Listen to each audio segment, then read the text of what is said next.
आज की कक्षा में हम पढ़ेंगे टिकट एल्बम कहानी, जो कि आपकी पाठ्य पुस्तक का पाठ 9 है। इसकी लेखिका सुंदरा रामास्वामी जी हैं, जिन्होंने यह कहानी तमिल भाषा में लिखी और सुमिति अय्यर जी ने इस कहानी को हिंदी में अनुवाद किया। तो टिकट एल्बम कहानी नागार्जुन और राजप्पा की है, जिन दोनों को टिकट को इकट्ठा करने का शौक था और दोनों अपने अपने एल्बमों को बड़े चाव से रखते थे और उनको यह एल्बम अपने बहुत ही ज़्यादा प्रिय थे दोनों को ही। तो शुरू में क्या होता है कि इसमें जो राजप्पा होता है उसका एल्बम बहुत सुंदर होता है, तो सारे दोस्त उसके एल्बम की तारीफ करते हैं।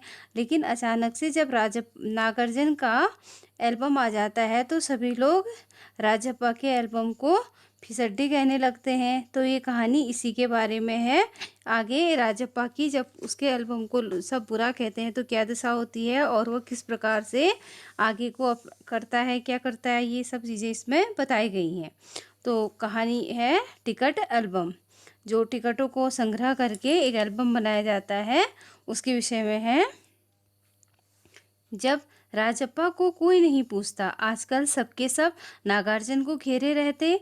नागार्जुन घमंडी हो गया है। राजप्पा सारे लड़कों में कहता फिरता, पर लड़के भला कहाँ उसकी बातों पर ध्यान देते। नागार्जुन के मामा जी ने सिंगापुर से एक एल्बम भिजवाया था, वह लड़कों को दिखाया करता। सुबह पहली घंटी बजने पर सभी लड़के नागार्जुन को घेरकर एल्बम देखा करते। आधी छुट्टी के वक्त भी उसके आसपास लड़कों का जमघट लगा रहता। कई लोग टोलियों में उसके घर तक हो आए। नागार्जुन शांतिपूर्वक सभी को अपना एल्बम दिखाता, पर किसी को हाथ नहीं लगाने देता। एल्बम को गोद में रख लेता और एक एक पन्ना पलटता। लड़के बस उसे देखकर खुश होते। तो यहाँ पे जब आपको, जैसा मैंने बताया कि पहले सारे राजप्पा के एल्बम की तारीफ किया करते थे, लेकिन जब से नागार्जुन के पास एल्बम आता है तो सारे बच्चे नागार्जुन को ही घेरे रहते थे, उसी के एल्बम को वह देखा करते थे। तो इसमें अब देखिए क्या होता है।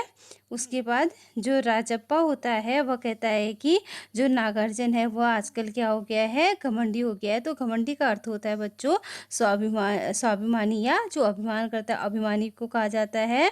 तो राजप्पा सारे लड़कों को कहता फिरता। अब राजप्पा नागराजन के बारे में सारे लड़कों को बताता कि नागराजन के मामा जी ने सिंगापुर से जब से उसके लिए एल्बम भिजवाया है तो वह किसी को नहीं पूछता, बहुत ज़्यादा घमंडी हो गया है।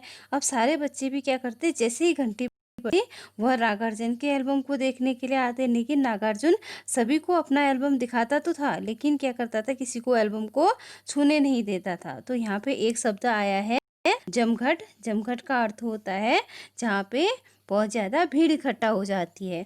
इसके अलावा वक्त, वक्त का अर्थ होता है समय। समय इसी तरह समय होता। अब वह सब सारे बच्चों को जब उसके पास आते तो उसके अपने एल्बम को खुद ही पलट के दिखाता, लेकिन किसी को भी अपने एल्बम में हाथ नहीं लगाने देता। अब आगे देखिए क्या होता है। और तो और कक्षा की लड़कियां भी उस एल्बम को देखने के लिए उत्सुक थी। पार्वती लड़कियों की अगवा बनी और एल्बम मंगाने आई। लड़कियों में वही तेज तर्रार मानी जाती थी।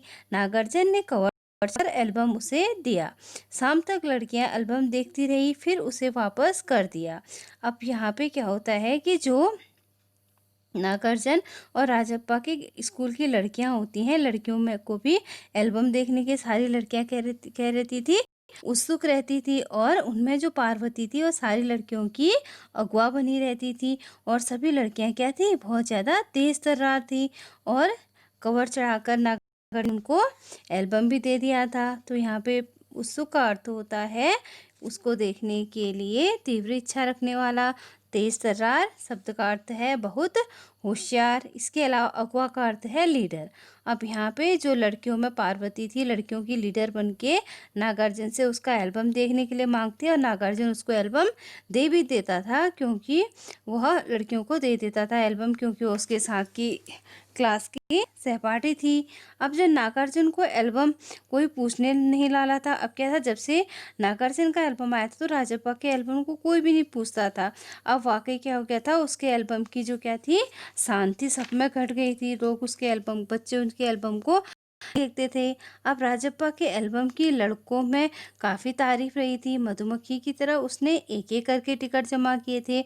उसे तो बस यह धुन सवार थी, सुबह 8 बजे वह घर से निकल पड़ता, टिकट जमा करने वाले सारे लड़कों के चक्कर लगाता। 2 ऑस्ट्रेलिया के टिकटों के बदले वह फ़िनलैंड का टिकट लेता, 2 पाकिस्तान के बदले वह रूस का।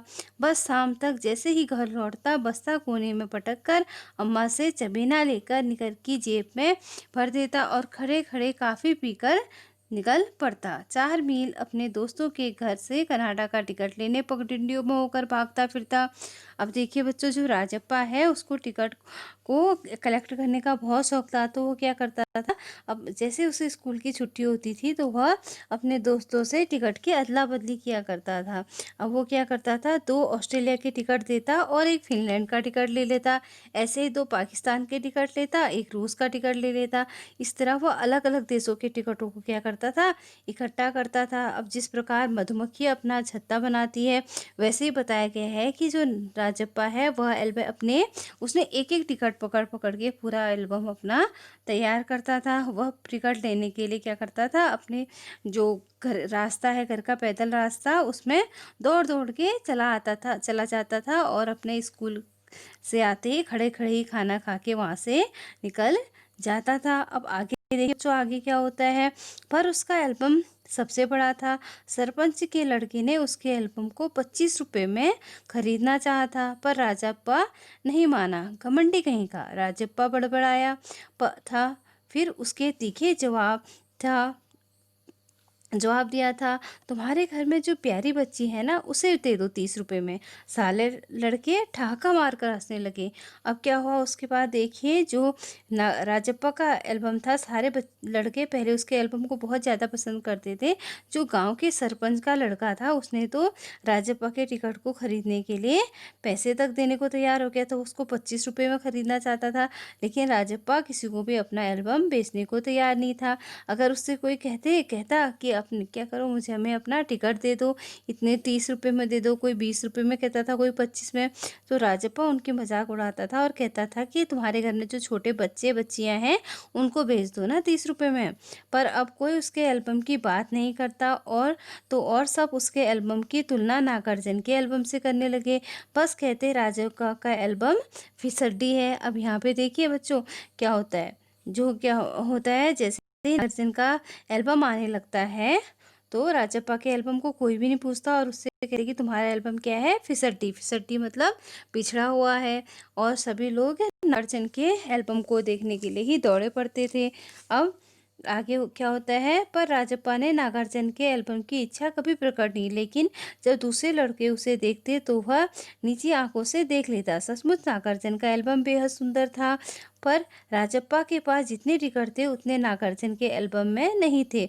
पर खुद उस एल्बम में इतना प्यारा था, उसे छू लेना ही कोई बड़ी बात थी।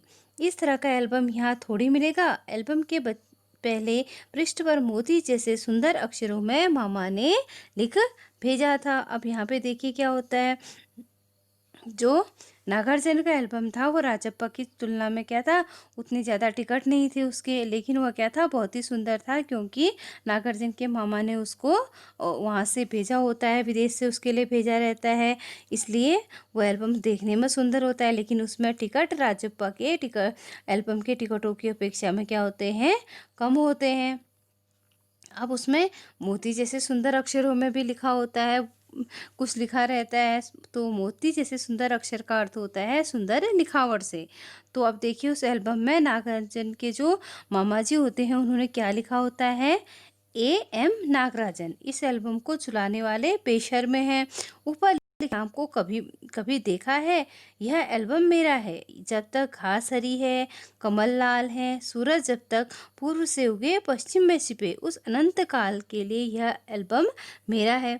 अब जो नागार्जुन के मामा जी हैं, मामा जी ने भी उस एल्बम में यह लिख दिया था कि जो एल्बम को चुराएगा वो बेशर्म होगा, और किसी ने कभी जो ऊपर इतनी अच्छी सुंदर लिखावट में नाम लिखा है उसको देखा है, तो जब तक घास का रंग हरा होगा, कमल लाल होगा और सूरज पूरब से निकलेगा, उस अनंत काल तो अनंत काल का अर्थ होता है हमेशा के लिए, तब हमेशा के लिए, तब तक यह एल्बम क्या है, मेरा है। तो ऐसा नागार्जुन के मामा जी ने एल्बम के बारे में लिखा होता है। अब लड़कों ने इस अपने एल्बम को उतार लिया, लड़कियों ने इन कापियों में टीप लिया। कुछ लोग यह नकल क्यों करते हैं, नकलची कहीं के। राजप्पा ने लड़कों को धमकी दी।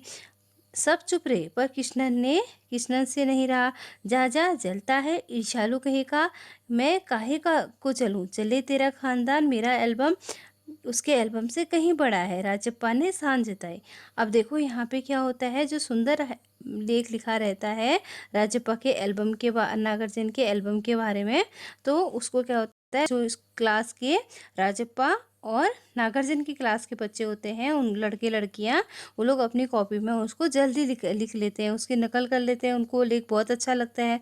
अब क्या होता है, राजप्पा क्या कहता है, तुम सब क्या हो, नकलची हो, जहाँ जैसा देखते हो वैसा ही उतार देते हो। तो इतने में जो राजप्पा की क्लास का एक बच्चा होता है कृष्णन, वह कहता है कि तुम क्या करते हो, राजप्पा से नागार्जुन के एल्बम से जल, तुम क्या हो, ईर्ष्यालु हो, जलन करने वाले हो, इसलिए तुम क्या हो, तुम हम लोग उतारे हैं तो तुम हमारी मजाक उड़ा रहे हो। तो लेकिन राजप्पा देखो, राजप्पा भी अपनी शान जताता है। वो क्या कहता है कि मैं नहीं जलता हूँ किसी से, क्योंकि मुझे पता है कि जो ये एल्बम है वह मेरे एल्बम से बहुत ही छोटा है, इसमें टिकट भी कम है, मेरे एल्बम में तो बहुत ज़्यादा टिकट है। अब इसके आगे देखिए, आगे क्या होता है, अरे उसके पास जो टिकट है वह है, कहीं तेरे पास सब क्यों, एक के बस एक इंडोनेशिया का टिकट दिखा दो। अरे पानी भरोगे या, कृष्णा ने छेड़ा।